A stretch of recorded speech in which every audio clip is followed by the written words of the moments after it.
Jai Hind students, I am Rajiv Sharma and welcome back to the Defense Booster series that provides you the daily defense current affairs lectures for CDS and NDA examination. आइए बिना देरी किए हुए आज के lecture को शुरू करते हैं। आज के लेक्चर में हमारे सामने कुछ टॉपिक्स इंपॉर्टेंट आने वाले हैं। स्पोर्ट्स से रिलेटेड टॉपिक है, एनवायरमेंट से रिलेटेड बहुत इंपॉर्टेंट टॉपिक है जिस पर से क्वेश्चन आने की सबसे ज्यादा चांसेस होते हैं, राइट। पहला टॉपिक हमारे सामने आ रहा है सेरेना विलियम्स, इन्हें कौन नहीं जानता। वैसे तो सितंबर 2022 में इन्होंने टेनिस खेल से रिटायरमेंट ले लिया है, यानी कि संन्यास ले लिया है। लेकिन अभी हालिया तौर पर स्पेन नाम के देश ने अपना एक प्रतिष्ठित स्पोर्ट्स अवार्ड यानी कि खेल पुरस्कार सेरेना विलियम्स को दिया है, जिसकी वजह से सेरेना विलियम्स फिर से एक बार न्यूज में आई हुई है। आप सभी को पता होगा विमेंस टेनिस एसोसिएशन जो है पूरी दुनिया में, उसने most of the time Serena Williams को बेस्ट प्लेयर सिंगल्स का अवार्ड दिया और ये कॉन्टिन्यूअसली स्टेट रैंकिंग रही है। ग्रैंड स्लैम सिंगल्स, डबल्स में इन्होंने कई सारे खिताब जीते हैं और अब एक और खिताब तब जब वो खेल से बाहर आ चुकी हैं, वो संन्यास को घोषित कर चुकी हैं उसके लगभग 3 साल बाद।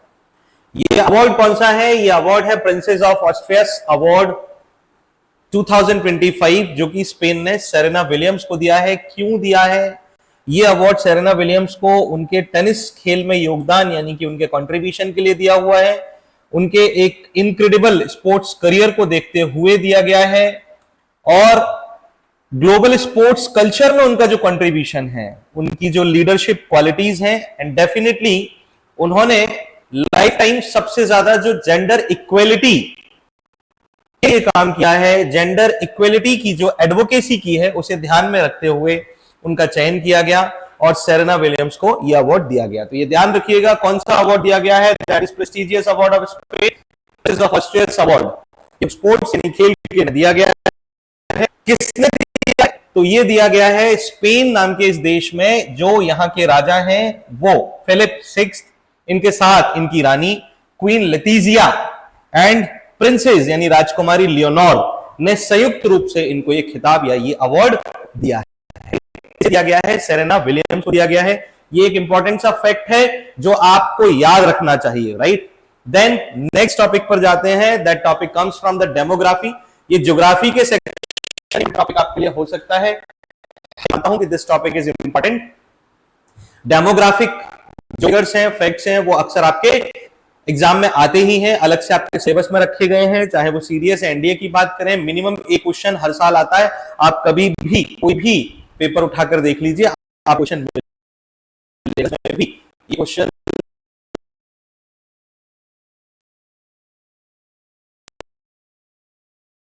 ये हमारा टॉपिक है, यानी उत्तर 24 परगना। ये एक जिला है बंगाल, यानी कि जो वेस्ट बंगाल स्टेट है इंडिया का, वहां कोलकाता जो महानगर है उसके एक हिस्से में आता है, यानी कि कोलकाता महानगर जो या आप उसका जो लोकल गवर्नेंस का जो बाउंड्री है या उसका एडमिनिस्ट्रेटिव रीजन है, उसके अंडर ये आता है बेसिकली। अगर हम इसकी बात करें तो ये जो जिला है 24 परगना, ये हालिया तौर पर डिक्लेयर किया गया है most populous district of India, यानी भारत का सबसे अधिक जनसंख्या वाला शहर। ये किसके अकॉर्डिंग लाया गया है? ये 2025 पॉपुलेशन प्रोजेक्शन रिपोर्ट जो लाई गई है, राइट। पॉपुलेशन तौर पर रिपोर्ट में ये बताया गया है।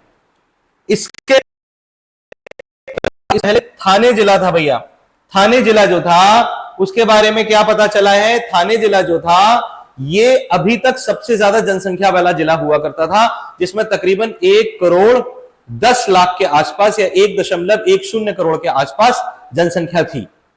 लेकिन थाने जो है 2024 में, एक साल पहले 2024 में विभाजित हो गया, जिसमें से एक और जिला बनाया गया, जिसकी वजह से थाने जो जिला है अब वो 8.07 मिलियन पर रह गया, यानी तकरीबन 80 लाख की जनसंख्या पर रह गया है। वहीं अगर हम नॉर्थ 24 परगना की बात करते हैं तो इसमें 10.9 मिलियन, यानी आप कह सकते हो 1.09 करोड़ में। तो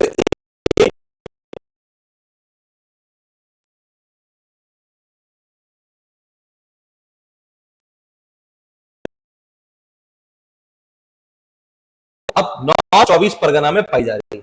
अब इसके क्या क्या कारण हो सकते हैं? एक तो मेन कारण मैं बताऊं ना, वो कारण ये है कि ये बांग्लादेश से जुड़ा हुआ है, और बांग्लादेश की शरणार्थी समस्या आप समझते हो,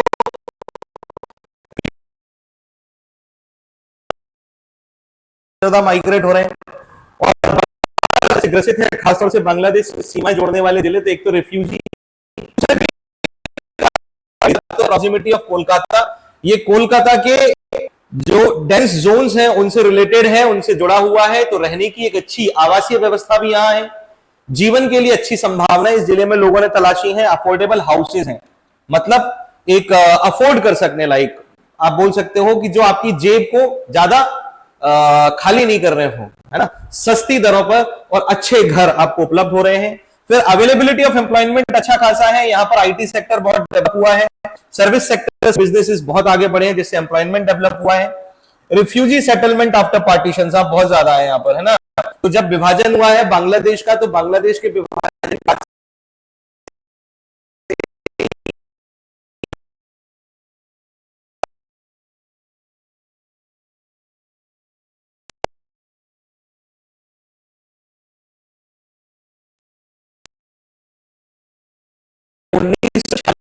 गया था सर। पहले ये 24 परगना कैसा था, जिला था 24 परगना, लेकिन अधिक जनसंख्या को देखते हुए प्रशासन की व्यवस्था गड़बड़ा रही थी, यानी एडमिनिस्ट्रेशन जो था उसका पूरा अरेंजमेंट के लिए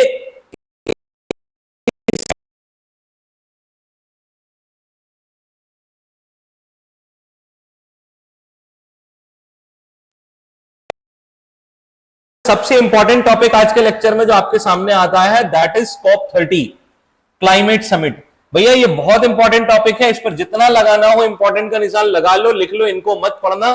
IMP, चांद सितारा बादल बिजली जो भी तुम लगाना चाहो लगा लो, this is the most important topic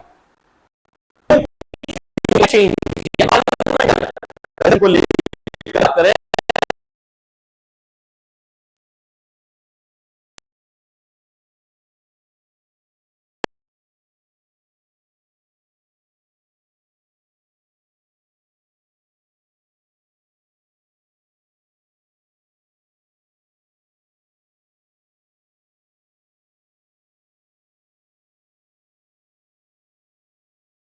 मेरे साथ फिर से बोलिए, क्या है ये?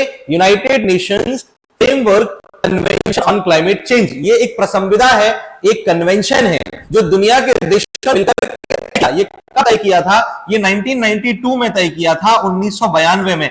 कहां तय किया था? ये ब्राजील में तय किया था। सर ब्राजील में कहां तय किया था? ब्राजील के प्रमुख शहर रियो डी जेनेरियो में तय किया था। कहां तय किया था? ब्राजील के प्रमुख शहर रियो डी जेनेरियो में तय किया था। क्या तय किया था? कि हम जलवायु परिवर्तन से हो रहे पृथ्वी को नुकसान जो है दुनिया की जरूरत में लाएंगे और उसके लिए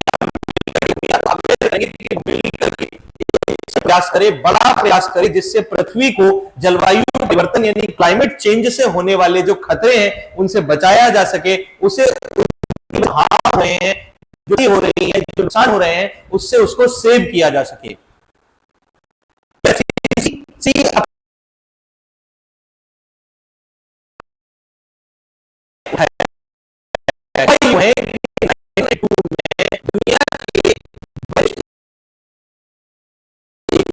दुनिया के साल एक कॉप यानी कि कॉन्फ्रेंस ऑफ पार्टीज, यानी कि वो देश जो समझौते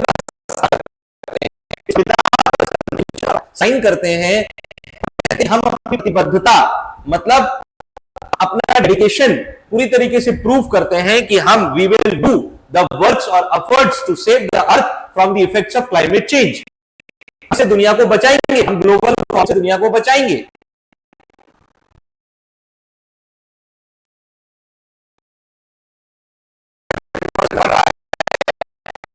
जो बढ़ रहा है करते हैं, कह रहे हैं ऑर्गेनाइज कॉन्फ्रेंस सदस्य देश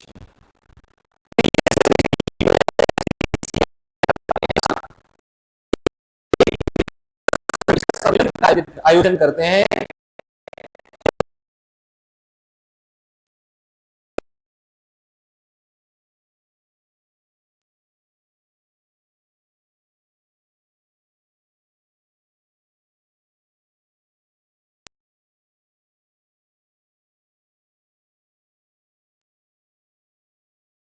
ये भी ध्यान रखना इफेक्ट कहां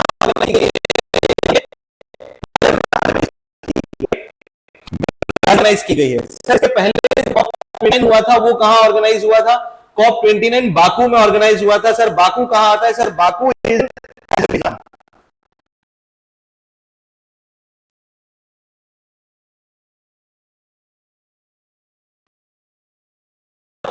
6 से 7 नवंबर यानी आज ही के दिन इसका समापन हुआ है।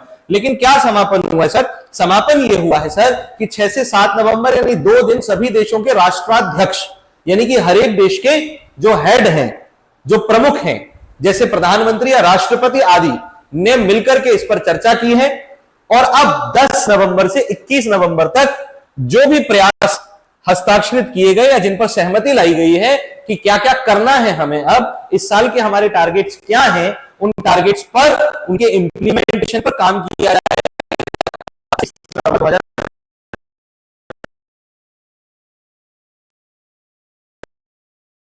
तो इसे ध्यान रखना है, ये इंपॉर्टेंट टॉपिक है, मैं फिर से कह रहा हूं। राइट, इसकी अध्यक्षता किसने की है? क्योंकि ब्राजील में ऑर्गेनाइज की गई है, तो ब्राजील के जो राष्ट्राध्यक्ष हैं उन्होंने ही इसकी अध्यक्षता की है। कौन? ब्राजीलियन प्रेसिडेंट जो आपको यहां नीचे दिखाई दे रहे हैं, लुइस इनासियो लुला डे सिल्वा। राइट, लुला डे सिल्वा जो कि अभी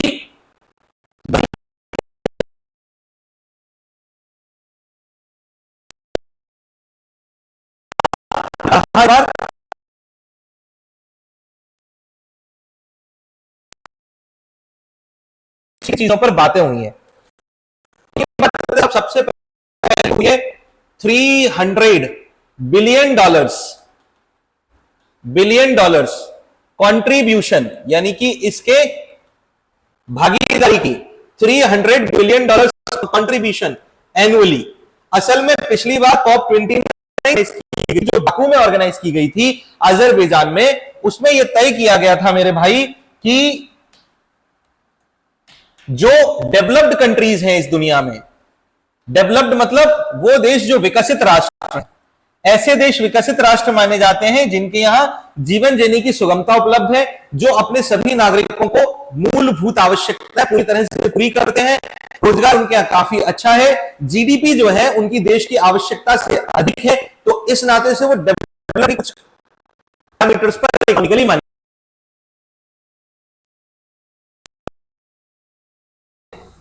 यानी कि जो विकसित नहीं हो पाए हैं और जो डेवलपिंग कंट्रीज हैं, जो विकसित, भारत एक डेवलपिंग कंट्री माना है ना, विकासशील राष्ट्र कहते हैं। तो ये डेवलप्ड कंट्रीज अनडेवलप्ड या डेवलपिंग कंट्रीज के लिए, ताकि वो अपने यहां पर्यावरणीय स्थितियों को सुधार सकें,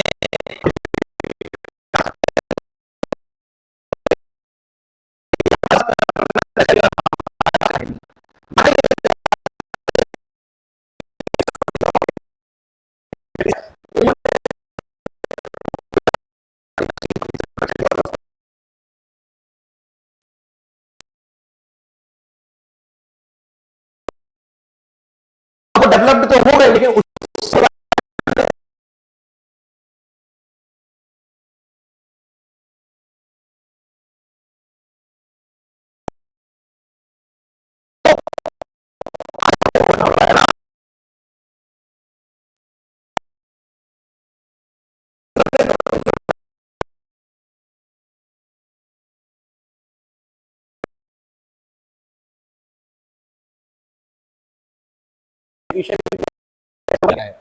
दूसरा GGA stands for what?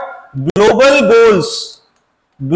Goals for adaptation. ये एक इंपॉर्टेंट पार्ट आता है, ग्लोबल गोल्स फॉर अडॉप्टेशन। इसका मतलब क्या है भैया? इसका मतलब है कि वैश्विक पर लेवल पर हमें क्या गोल्स अडॉप्ट करने हैं पर्यावरणीय अनुकूलन के लिए, यानी कि जो एनवायरमेंटल फ्रेंडली अप्रोचेस हमें अडॉप्ट करना है। ये हमारे ग्लोबल सिर्फ एक ही पैरामीटर माना जाता है और वो है कि हमें अपने वैश्विक तापमान में वृद्धि को 1.5 डिग्री सेंटीग्रेड तक रोक लेना। जरा समझना इसका मीनिंग क्या है। ये आपने बहुत पढ़ा सुना होगा, किसी के बारे में पढ़ा होगा या जाना होगा, मैं आपको बता रहा हूं।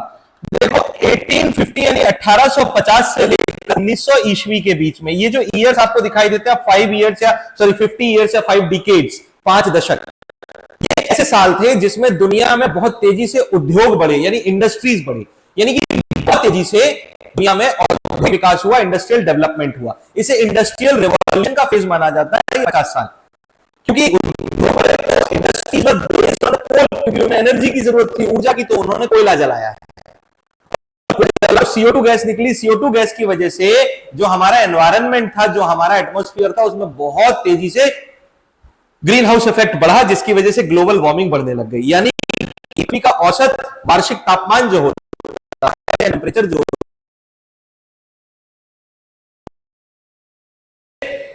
ये वृद्धि जो औद्योगिक क्रांति के दौर में, यानी इन सालों में हुई है, इसकी तुलना हम आज 21वीं शताब्दी, 21st सेंचुरी, मतलब हम 2100वां वर्ष आने तक, 2100 AD तक इस वृद्धि को मैक्सिमम 1.5 डिग्री तक रोक कर रखें। इसकी तुलना में इसे 1.5 डिग्री सेंटीग्रेड से आगे नहीं जाने देना है। कहने का मतलब आप ऐसे समझ लीजिए कि इसमें अर्थ का औसत एवरेज टेम्परेचर अगर 35 डिग्री सेंटीग्रेड रहा है बढ़ करके साल भर का पूरी दुनिया में, है ना, तो हम उसे अधिक से अधिक 36.5 डिग्री सेंटीग्रेड तक ही औसत होने दे सकते हैं, उससे ऊपर नहीं होने दे सकते। कारण बहुत सिंपल सा है, वैज्ञानिक अवधारणा यानी कि साइंटिफिक कंसेप्ट्स क्लियरली मेंशन करते हैं that if the global temperature averagely will rise by or will rise more than 1.5 degree centigrade or will touch if 2 degree centigrade with the increase, so it will give us very bad effects. That means कशेरुक, जिनके पास रीढ़ की हड्डियां हैं, वो सारे जानवर विलुप्त होने लग जाएंगे, एंडेंजर्ड होने लग जाएंगे, बायोडायवर्सिटी खत्म होने लग जाएगी। समुद्र का जो जल स्तर है, ओशन लेवल, वाटर लेवल सी का, वो 10 मीटर तक ऊपर आ सकता है। बहुत सारी जमीन डूब जाएगी, दुनिया की बहुत सारी जमीन डूब जाएगी। ग्लेशियर्स जो हैं, जैसे हिमालय पर ग्लेशियर्स नॉर्थ पोल पर, साउथ पोल पर पिघलने लग जाएंगे, जिनकी वजह से छुपे हुए बहुत सारे बैक्टीरिया और वायरस बढ़ जाएंगे। ग्लेशियर्स के पिघलने से भी सी लेवल राइज हो जाएगा। हालांकि हम ये नहीं कहेंगे 1.5 डिग्री सेंटीग्रेड की वृद्धि तक पूरी दुनिया नष्ट हो जाएगी, लेकिन नष्ट होने की शुरुआत हो जाएगी। That will be the start of the destruction of earth. इसलिए हमें उसे रोकना है, कैसे भी करके, कब तक, इस समय तक रोकना है। और सुनिए, यह साफ तौर पर जाहिर है कि हालिया रिपोर्ट्स में यह कहा गया है कि यह 1.2 से 1.3 डिग्री सेंटीग्रेड तक आ चुका है, यानी कि अब हम अधिकतम 0.2 डिग्री सेंटीग्रेड के ही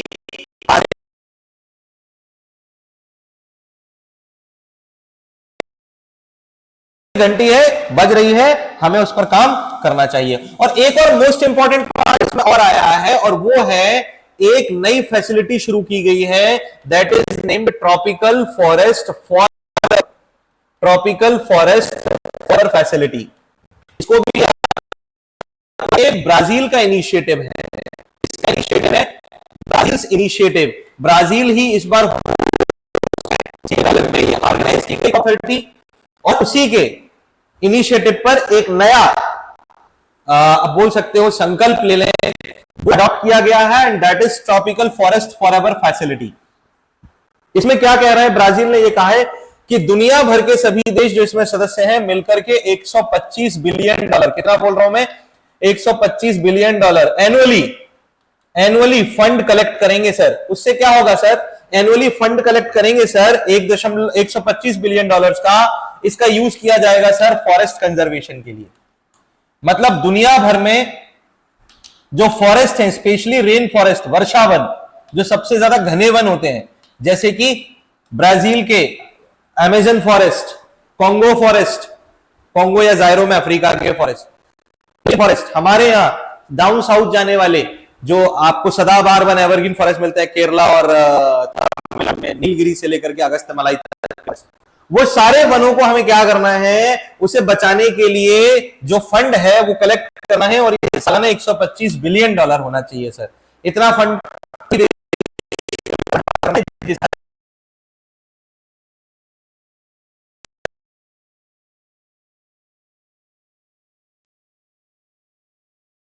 पार्टी से वो पेरिस की कॉप 25 मानी जाती है, सॉरी ये जो पेरिस की कॉप 2015 की हुई थी, राइट। तो 2015 की एक कॉप सबसे इंपॉर्टेंट कॉप मानी जाती है, और ये जो पेरिस की कॉप थी ये इसलिए इंपॉर्टेंट मानी जाती है 2015 की, बार बार 25 निकल रहा मेरे मुंह से, 2015 की, क्योंकि इसी में ये टारगेट तय किया गया था कि हम 1.5 डिग्री सेंटीग्रेड तक क्या करेंगे, अर्थ के एनवायरमेंटल चेंज, जो टेम्परेचर चेंज हो रहा है एनवायरमेंटल चेंज के लिए, उसे रोक कर रखेंगे।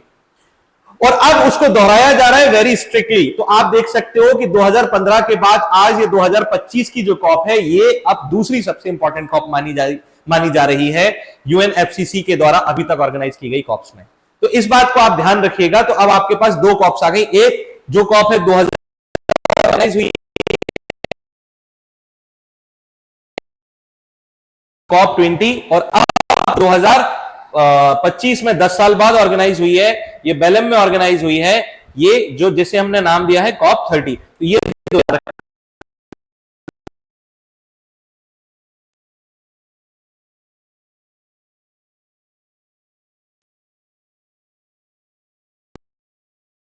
राइट। चलिए भाई, आज के लेक्चर के 3 इंपॉर्टेंट टॉपिक्स हैं, इन्हें आप पढ़िए, इन पर शॉर्ट नोट्स बनाइए, एग्जामिनेशन में आई होप कि ये आपकी मदद करेंगे। आज का वीडियो हम यहीं खत्म करते हैं। अगर आपको हमसे कोई भी डाउट हो या आपको कोई क्वेश्चंस पूछने हो, हमसे कांटेक्ट करना हो, तो आप कभी भी हमसे कांटेक्ट कर फॉर यू।